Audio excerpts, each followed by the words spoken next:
All right, thanks for watching the extended play. Welcome back. We're excited to have you. This is Ortus, and we're excited to play it for you today. We've already started because we don't want the game to take forever.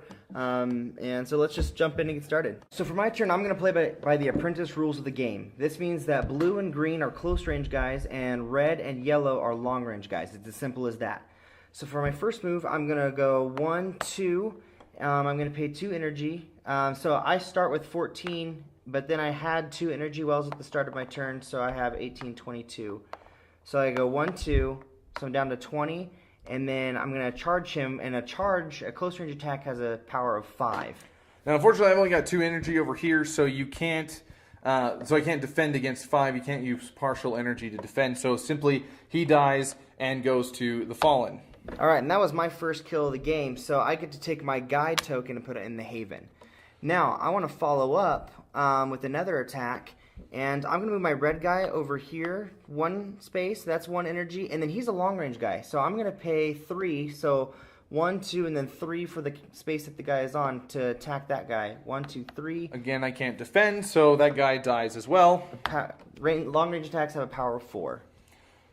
Okay, so that ends Zach's turn. So what I'm going to do for my turn is the first thing I have to do is I have to bring these 2 guys back into the Haven. And so we're just going to put 1 right there, and we'll put 1 over here for fun. And the first thing I'm going to do actually is a pretty simple attack. Unfortunately for him, he's actually in line of sight of both of my red guys. Now, we're going to do... Because you're playing by the master rules. Right, correct? So we're switching over to master rules here to give you a taste of both. So what he did was apprentice. Now, you're not going to switch in between a normal game, but for this, we're going to do master rules. Again, I have to double check to see how many wells I have. I have 1, 2, and 3, so that means I start on 14 and count 1, 2, 3. So I have 25 energy to work with. And like I said, with the master rules, the red guys, they kind of start like as a Gemini type thing. They work well as twins and duos. So if I'm lined up with both of them, then I can attack that guy for free, no energy, and it deals him 4 points of damage.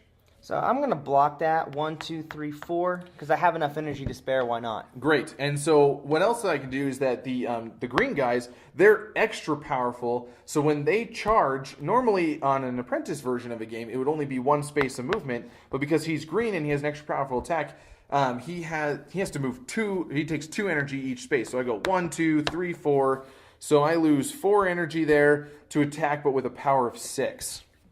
Oh, okay. I mean, that's steep, but I'll pay it because I really like that guy. 1, 2, 3, 4, 5, 6. Man, Perfect. that hurt. Yeah, I know. It's going to hurt even worse in about 2 seconds. So now what the blue guys do is that they're able to do kind of like a multi-attack. So he moves 1, 2, 3, and yes, normally he still only takes 1, 2, 3 of energy. But the cool thing is that their ability is that he can attack everyone that's around him for 3. So that's what I'm going to do because I have 2 guys here. That's a total of 6. Now he can divide that up by 3 each, or he can save both if he so chooses. So I've got 6 energy, so I'm going to save both of them because I've got just enough. So I can pay all that and he doesn't do anything because I can't keep my energy left over. Right. Okay, so the last thing that I'm going to do for my turn is I'm going to try to do 1 last desperate attack with this blue guy. 1, 2, 3. And if I'm not attacking multiple figures at once, then I can deal 5 points of damage with the blue guy. So I move 3 energy, and so I attack his yellow character. He has no more energy left, so he cannot defend. It goes to the Fallen, and my guide moves ever so closer to the core. Okay? And remember, the way to win the game is to either own 5 of the energy wells or to get your guide to the core, and that's it. Okay, guys, so that was Ortus. So hopefully you enjoyed that. It just gave you a little taste of what the game holds. And don't forget that this is a Kickstarter game, and there's only a few days left if you want to go ahead and back it. It's not looking so good, so go ahead and keep an eye out for it, because I'm pretty sure it's going to come by a second time around. Don't forget to check out our last video about where we give our opinions on the game. And be sure to check out and stay tuned for our next episode on Got Game Testers, okay? We'll see you next time.